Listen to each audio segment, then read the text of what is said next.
ये लोग कहते थे कि अगर राम मंदिर के पक्ष में फैसला हुआ और राम मंदिर का निर्माण हुआ तो खून की नदियां बहेंगी। ये अपनी सुरक्षा करना भी जानता है और सुरक्षा में सेंध लगाने वालों की वह दुर्गति करता है। उनके लिए न कफन नसीब होगा, न 2 गज जमीन ही नसीब हो पाएगी। कौन लोग हैं वे जिन्होंने धरती के स्वर्ग को मजहबी उन्माद के पाप का एक गोदाम बना करके, वेयर हाउस बना करके यहां की जनता का शोषण किया। जो लोग कहते हैं कि हमारी सरकार अगर आती है तो 370 हम फिर से वापस लाएंगे, यानी 370 को वापस लाने का मतलब आतंकवाद के पुराने दौर को, परिवारवाद के और भ्रष्टाचार के पुराने दौर को जम्मू कश्मीर पर फिर थोपने का एक कुत्सित प्रयास। सरकार की क्या ताकत होती है, अगर इसका उदाहरण देखना है तो उत्तर प्रदेश के अंदर 500 वर्षों के बाद अयोध्या धाम में रामलला के भव्य मंदिर का निर्माण और रामलला का वहां पे विराजमान होना इसका उदाहरण है। एक बात समान रूप से है, जब अयोध्या में रामलला के मंदिर निर्माण के कार्यक्रम को लेकर के हम आगे बढ़े थे, तब जो लोग इसमें बाधक थे, जिनकी चर्चा मैं करने वाला हूं अभी कुछ देर बाद, ये लोग कहते थे कि अगर राम मंदिर के पक्ष में फैसला हुआ और राम मंदिर का निर्माण हुआ तो खून की नदियां बहेंगी। हमने कहा ये नया भारत है, खून की नदियां नहीं बहती हैं। ये अपनी सुरक्षा करना भी जानता है और सुरक्षा में सेंध लगाने वालों की वह दुर्गति करता है। उनके लिए न कफन नसीब होगा, न 2 गज जमीन ही नसीब हो पाएगी। बहनों और भाइयों, परिणाम क्या रहा?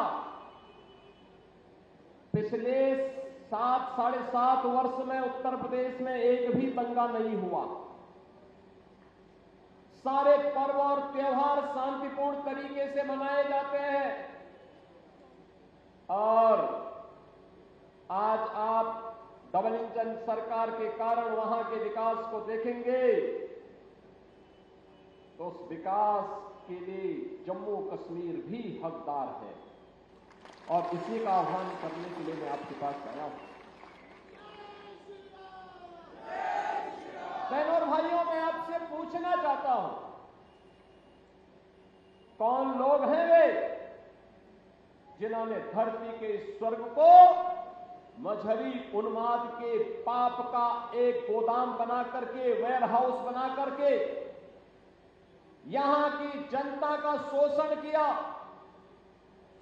परिवारवाद को पनपाया, भ्रष्टाचार को पनपाया, अपने राजनीतिक स्वार्थ के लिए आतंकवाद को पनपाने का पाप किया था। ये लोग कौन थे? वह कोई और नहीं था, ये कांग्रेस, नेशनल कॉन्फ्रेंस और पीडीपी ही उस पाप के मुख्य जनक हैं। याद करिए जो बात ये लोग अयोध्या के बारे में कह रहे थे, यही बात इन्होंने जम्मू कश्मीर से, यानी जम्मू कश्मीर से धारा 370 के हटने के पहले भी कहा था। इन्होंने कहा था कि आर्टिकल 370 को अगर हटाएंगे तो खून की नदियां बहेंगी। बहनों और भाइयों, ठीक उल्टा हुआ। 370 और 35A को हटाने के साथ ही कश्मीर में विकास तेजी के साथ आगे बढ़ गया।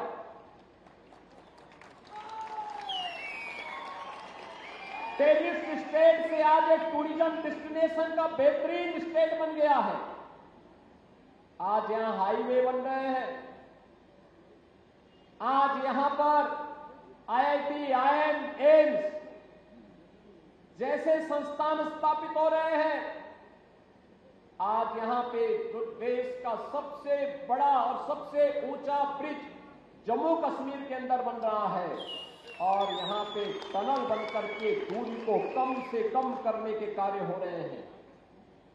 आज यहां के नौजवानों के हाथों में रोजगार है। कांग्रेस, नेशनल कॉन्फ्रेंस और पीडीपी ने यहां के नौजवानों के हाथों में टैबलेट नहीं दिया, तमंचा पकड़ाया था, तमंचा पकड़वाने का काम कराया था।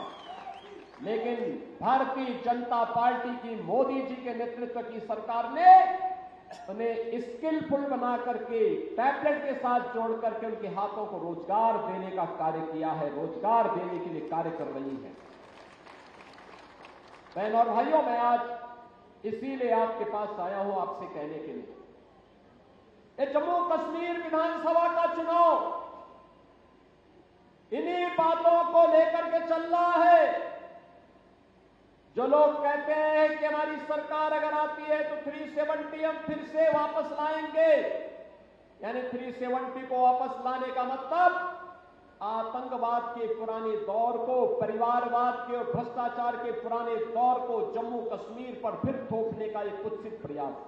अगर आप ये वीडियो YouTube पर देख रहे हैं तो हमारे चैनल को सब्सक्राइब करें और बेल आइकन को दबाना ना भूलें। अगर आप Facebook पर ये वीडियो देख रहे हैं तो हमारे पेज को लाइक करें।